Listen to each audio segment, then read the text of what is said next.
Mario Lemieux's Penguins ownership comeback attempt. What's brewing regarding Mario Lemieux's potential return to Penguins ownership? Pittsburgh, the anticipation builds. The news has emerged that a consortium spearheaded by Mario Lemieux is contemplating making a bid to acquire the Pittsburgh Penguins from Fenway Sports Group, FSG. This group, which includes Lemieux, Ron Burkle, and David Morehouse, is optimistic that FSG might be willing to sell at the right price. FSG had previously purchased the Penguins from Lemieux and Burkle for a staggering $900 million in 2021. Despite the Penguins facing challenges on the ice recently, it's expected that FSG's asking price will exceed that amount. However, FSG has publicly stated that they are not looking to sell the team outright, but are instead seeking a minority investor to join their ownership. With the Penguins' attendance having dropped nearly 10% over the last 3 seasons, bringing in a new minority owner could help mitigate financial losses. Yet insiders close to Lemieux have made it clear that both he and Burkle are not interested in a minority stake with FSG. For them, it's an all-or-nothing proposition, as they were the primary owners of the Penguins from 1999 until 2021. FSG holds the cards in this situation. Nevertheless, sources indicate that the legendary Lemieux is keen on making a return to the NHL. It has been suggested that NHL Commissioner Gary Bettman, who has maintained a strong rapport with Lemieux, Burkle, and Morehouse during their tenure with the Penguins, is aware of their desire to regain full ownership. Lemieux, a Hall of Famer who has led the Penguins to 2 championships as a player and 3 more as an owner, still resides in Sewickley, a suburb of Pittsburgh.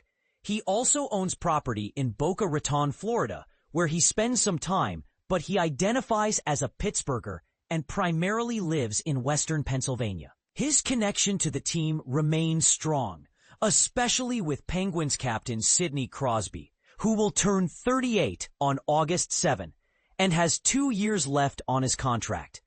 Lemieux also maintains close ties with fellow stars Evgeny Malkin and Chris Letang. Burkle, the financial powerhouse of the Lemieux-led group, would be responsible for contributing the majority of the capital if a deal is finalized. His net worth is estimated to be around $3.3 billion, according to Forbes. So what motivates Lemieux, Burkle, and Morehouse to consider repurchasing the team for a higher price, and so soon after their previous sale? One significant factor is the anticipated expansion of the NHL. The league is expected to grow in the coming years, with Houston and Atlanta frequently mentioned as potential new locations. Reports suggest that expansion teams could pay around $2 billion each to join the league, a sum that would be distributed among the existing teams. If 2 new franchises are added, that could mean an influx of $125 million for each of the current 32 NHL teams. FSG is certainly aware of this potential financial boon, as are Lemieux, Burkle, and Morehouse. Historically, Lemieux has been successful in getting what he wants regarding the Penguins. Many within the organization are surprised by his desire to return, especially since he has been enjoying leisure activities like golfing and spending quality time with his wife, Nathalie, and their children and grandchildren. Yet, sources close to Lemieux assert that he is genuinely interested in making this comeback happen. The ultimate comeback for the king of comebacks. As of now, the Lemieux Group has not made any formal offer or engaged in discussions with FSG, but such conversations are anticipated to occur soon. The trade clock is ticking. The current forward lineup for the Penguins is quite impressive. If the season were to start today, consider the top 9 players they could field. Left wing, Rickard Rakell. Center, Sidney Crosby. Right wing, Brian Rust. Left wing, Anthony Mantha. Center, Evgeny Malkin. Left wing, Ville Koivunen. Center, Rutger McGroarty. Right wing, Tommy Novak. Right wing, Phil Tomasino. While this group may not be considered Stanley Cup contenders, It certainly has the potential to help the Penguins secure a top draft pick, particularly for Gavin McKenna, the leading prospect for the 2026 NHL Draft, who will be playing at Penn State next season. The top line is undeniably strong, with Malkin eager to play alongside Novak, who possesses considerable talent. Koivunen and McGroarty also showed promise late last season, and Tomasino is no slouch either. So, will this be the top 9 the Penguins take into the next season? At this moment, it's hard to say. Time will reveal the answer. Penguins president and general manager Kyle Dubas is not inclined to trade Rakell and Rust for a pittance, nor is he committed to keeping them long-term. However, several team insiders have indicated that Dubas is looking to infuse youth into the lineup for the upcoming season. As July transitions into August, with training camp just around the corner in less than 7 weeks, keep this in mind. Things may seem quiet now, but as we know, that can change rapidly. A significant trade or two could be on the horizon before training camp. Although Dubas has yet to receive offers that meet his expectations, he is fully dedicated to a rebuild. This means that retaining players in their 30s like Rust, Rakell, and Mantha may not align with the team's future goals. The objective is clear: to get younger. Rust and Rakell are talented enough that keeping them could hinder the Penguins' chances of securing a top 5 draft pick. While it's possible they could both be on the opening night roster, I would be surprised if that were the case. Karlsson trade complications. There is interest in Erik Karlsson from other teams, but the Penguins are not willing to part with him without receiving fair value in return. If the right offer comes along, I believe he will be traded. The Penguins are open to retaining some of his salary, recognizing that he is not part of their future plans and that the experiment has not been successful. However, trading him is not straightforward. I don't foresee him finishing out the final 2 years of his contract in Pittsburgh. Dubas aims to secure a favorable return for the future Hall of Famer, whose value varies significantly across the league, depending on who you ask. Josh Yohe is a senior writer for The Athletic, covering the Pittsburgh Penguins. He joined The Athletic in 2017 after a decade of reporting on the Penguins, first for the Pittsburgh Tribune-Review and then for DKPittsburghSports.com. Follow him on Twitter at JoshYohe_PGH. Mario Lemieux's bold move to reacquire the Penguins. Hockey legend Mario Lemieux is attempting a comeback that could redefine his legacy. But this time, it's not on the ice. 4 years after selling the Pittsburgh Penguins, the Hall of Famer and his business partner Ron Burkle are fighting to reclaim control of the franchise in what may become one of the most dramatic ownership battles in NHL history. But here's where it gets controversial. The current owners, Fenway Sports Group, FSG, have repeatedly insisted they won't sell. So why does Lemieux think he can pull off this $1 billion plus power play? When Lemieux and Burkle last led the Penguins, the team became a dynasty, winning 3 Stanley Cups between 2009 and 2017. Compare that to FSG's rocky tenure.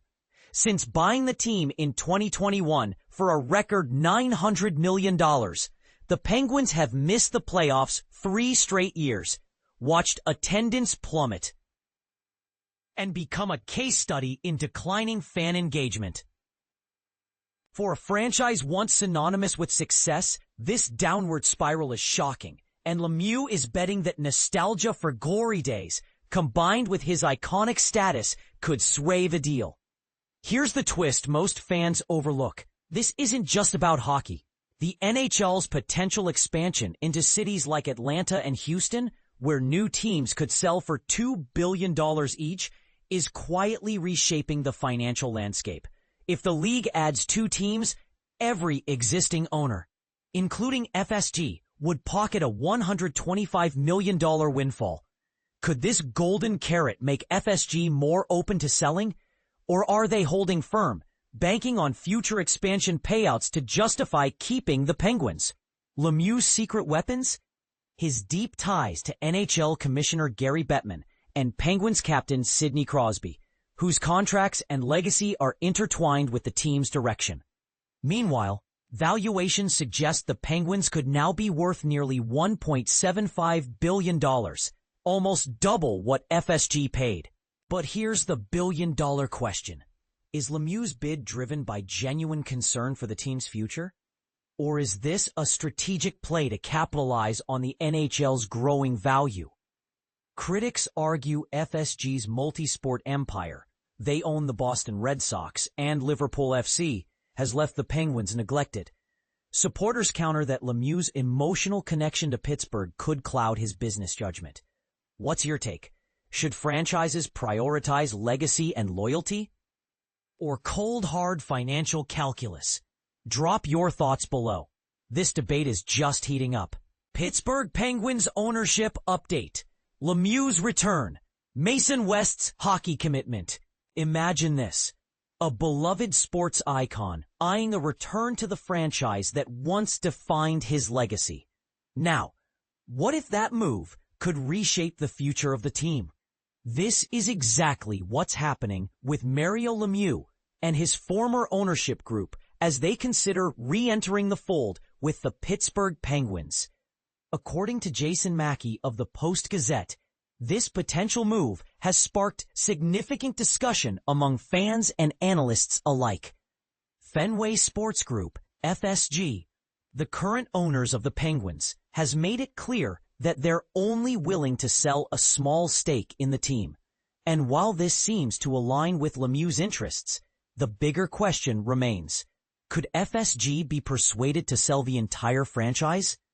It's not as far-fetched as it might sound. History shows us that John Henry, FSG's principal owner, isn't afraid to make bold business decisions. Back in 1999, FSG purchased the Florida Marlins for $150 million and sold them just 3 years later for $158 million. Could the Penguins follow a similar trajectory? The team has struggled since FSG took over, and with a full rebuild now underway, some believe this could be the perfect time for a change in ownership, even if it's just a partial stake. Mackey points out that even a minority ownership role for Lemieux and his partners would carry immense symbolic weight for the city of Pittsburgh. But here's where it gets controversial. Does bringing back the old guard signal hope for the franchise? Or is it simply nostalgia clouding judgment? What do you think? Should Lemieux come back, or is it time for a completely fresh direction? Share your thoughts in the comments.